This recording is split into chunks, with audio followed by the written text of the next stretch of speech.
Editor's note: the below article contains spoilers for Obi-Wan Kenobi.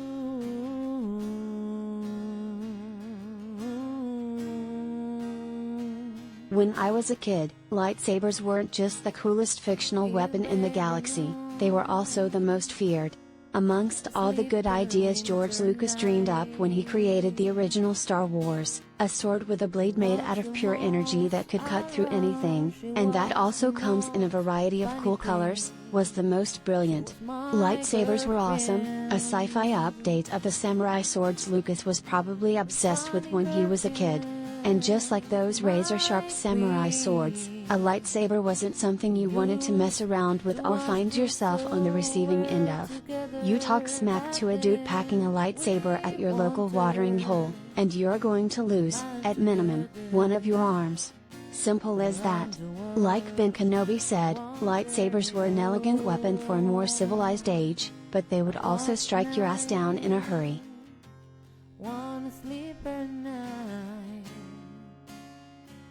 Collider video of the day.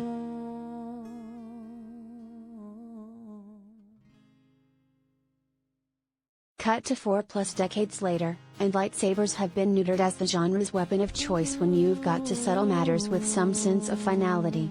It probably started with Darth Maul. Actually, it probably started with Marvel's Star Wars comic books or some other extended universe nonsense, but I'm not about to count that or bother to do any research into it. What I can tell you is that, in The Phantom Menace, Obi-Wan Kenobi, Ewan McGregor, uses his blue-bladed laser sword to slice Palpatine's heavily tattooed apprentice clean in half. Yet, somehow Maul survived, got himself some robot legs, and lived to fight another day, eventually returning in both the Clone Wars and Rebels animated series and later, Solo. At the time, we all just let it go because Maul was the one cool thing to come out of The Phantom Menace, and we knew that Lucas never should have killed him off in the first place. So we gave it a pass. It was good to have Maul back. Never mind that we saw that guy's torso get separated from his lower extremities.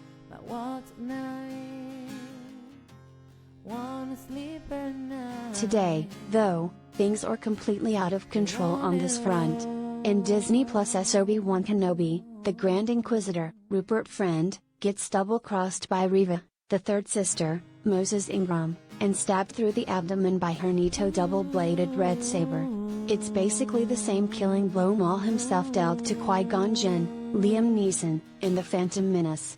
But while Qui-Gon has been relegated to Force Ghost status, the Grand Inquisitor survived to continue hunting Jedi throughout the galaxy. Just a few episodes later, Darth Vader himself, the bloke who will use his mind to force strangle Imperial officers who made the terrible mistake of mildly annoying him, also uses his lightsaber to stab Reva through her abdomen. And you're never going to believe this, but she survives as well. Really, Lucasfilm? Stabs in the gut by a blade made out of lethal plasma, and they both get to just walk away? How exactly does one call shenanigans in a galaxy far, far away? Because something here stinks worse than the inside of a tauntaun.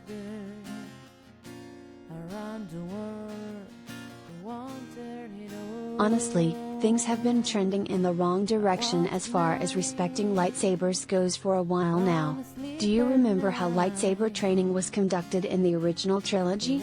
I'll tell you how, by yourself with a training droid. In The Empire Strikes Back, you don't see Yoda whipping out his little green lightsaber to challenge Luke to a practice round. And the reason you don't is because, A, Yoda knows that being a Jedi is about deeper shit than just wielding a laser sword, and, B, he also understands that practicing lightsaber techniques against a living opponent is probably going to result in somebody accidentally losing a hand or, even worse, a head.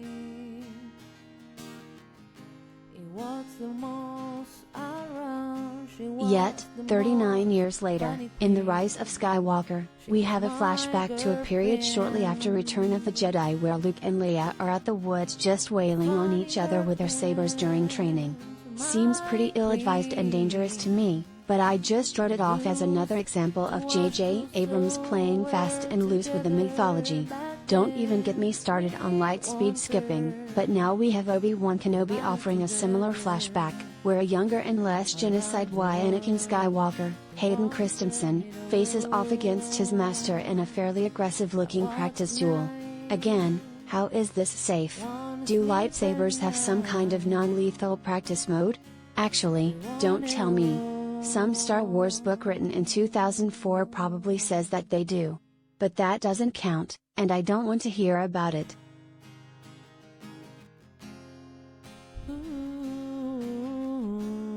Lightsabers need to go back to being used for what they do best, chopping off limbs and heads and permanently ending the lives of anyone who takes one across the waist, through the gut, or anywhere else that looks like it should be lethal.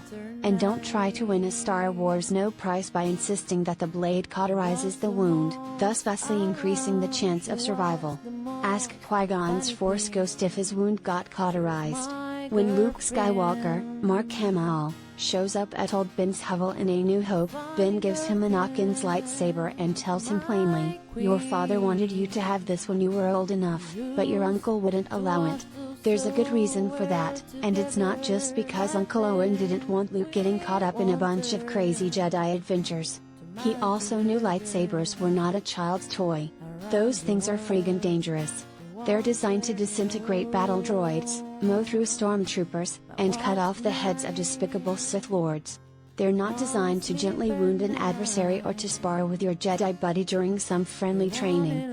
It's time for Lucasfilm to turn lightsabers back into the precision instruments of death they were always designed to be.